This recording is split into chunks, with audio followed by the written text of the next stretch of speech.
Hello students, कैसे हैं आप? बहुत बढ़िया। तो चलिए, पिछली क्लास में हमने क्वेश्चन नंबर 6 तक कर लिए थे। क्वेश्चन नंबर 9 करते हैं, क्वेश्चन नंबर 8 तक कर लिए थे। क्वेश्चन नंबर 9 करते हैं, देखते हैं क्या बोलता है क्वेश्चन नंबर 9।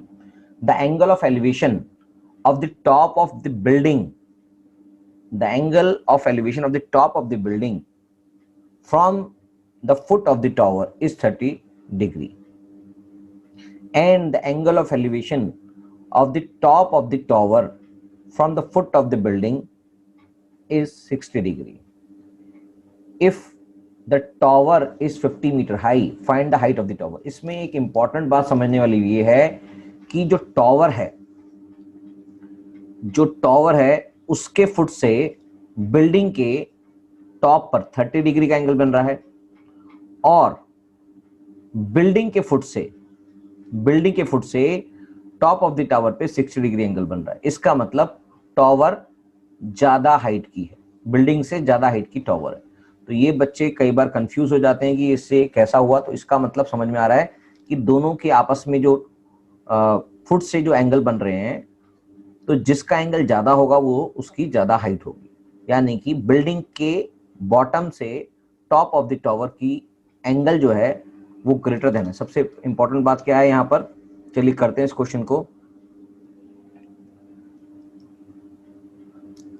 पहले समझा देता हूं कि क्या कहना चाह रहे हैं हम। Since angle from bottom of the building to the top of the tower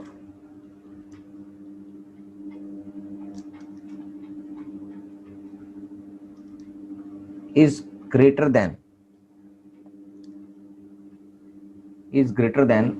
angle from bottom of the tower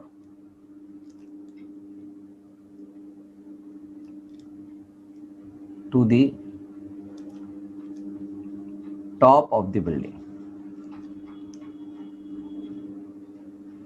that is 60 degree is greater than 30 degree.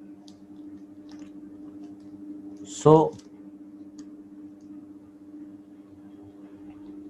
height of the tower is greater than height of the building. ये एक important चीज है। अगर आपको ये बात समझ में नहीं आई तो आप उल्टा बना देंगे और इससे आपका क्वेश्चन गलत हो जाएगा। तो इस क्वेश्चन में हम एक बिल्डिंग बना देते हैं। ये बिल्डिंग है,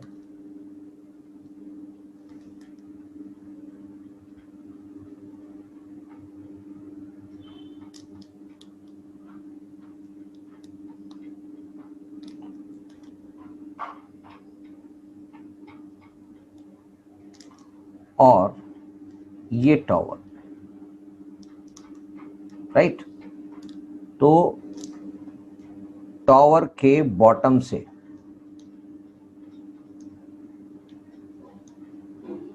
बिल्डिंग के टॉप पर जो एंगल ऑफ एलिवेशन बन रहा है वो बन रहा है 30 डिग्री का। यानी कि हॉरिजॉन्टल लाइन ये रही, राइट।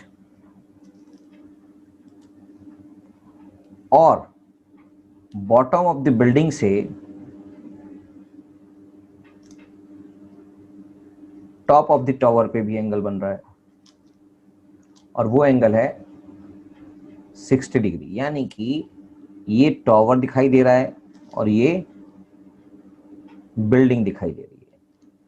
क्या ये बात समझ में आ गई? तो चलिए इसकी लेबलिंग कर देते हैं। ए और बी क्या है? बिल्डिंग है। सी और डी क्या है? टावर है।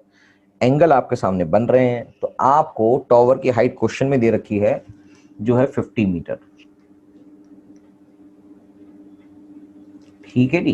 तो यानी कि टावर की हाइट 50 मीटर दे रखी है। तो आपके पास ए बी निकालना है। तो हम इसको सॉल्व करते हैं जी। सोल्यूशन में हमें लेट AB इज बिल्डिंग,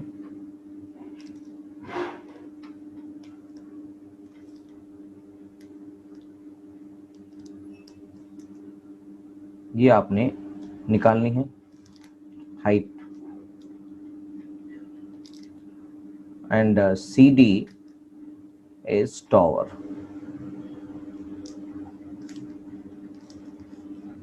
इसको ऐसे ही लिख देते हैं, height of the tower, height of the tower CD equals to 50 metre. तो चलिए बस क्वेश्चन निकाल देते हैं। दो ट्राइंगल्स हैं, राइट एंगल ट्राइंगल्स आपके सामने बन चुके हैं, इनको सॉल्व करना आपके लिए मुश्किल काम नहीं है। तो एक ट्राइंगल है आपके पास CBD और एक ट्राइंगल है ABD।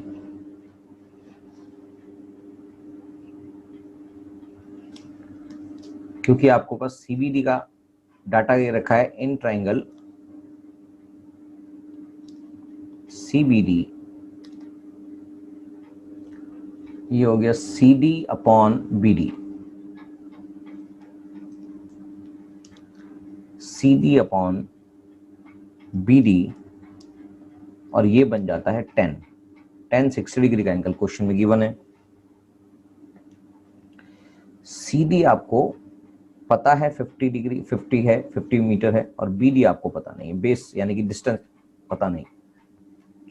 तो 10 60 डिग्री की वैल्यू होती है सर √3। तो BD equals to 50 upon √3। BD की वैल्यू यहां आ चुकी है। दूसरा ट्राइंगल उठा लेते हैं, ट्राइंगल दूसरे का नाम है ABD। ABD यहां पर B, तो यहां पर BD की वैल्यू आपको पता है,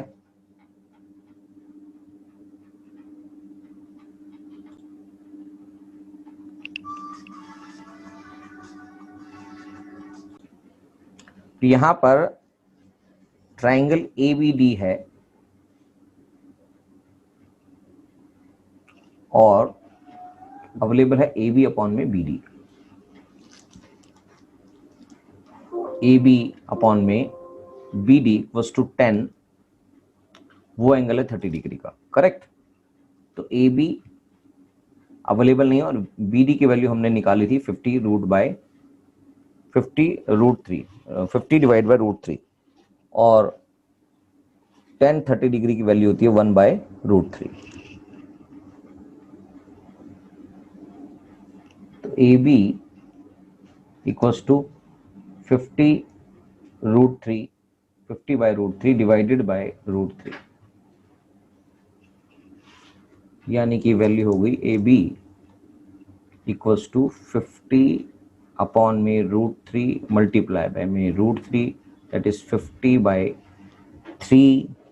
इसको फर्दर सॉल्व करेंगे तो ये आ गया 3 1 जा बचा 2, 3 6 जा 18 बचा 2, 2/3 metre.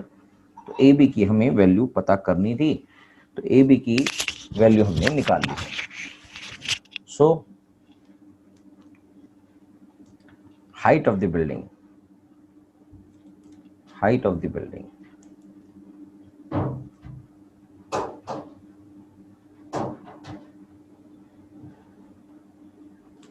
AB equals to 16 2/3 metre, answer correct.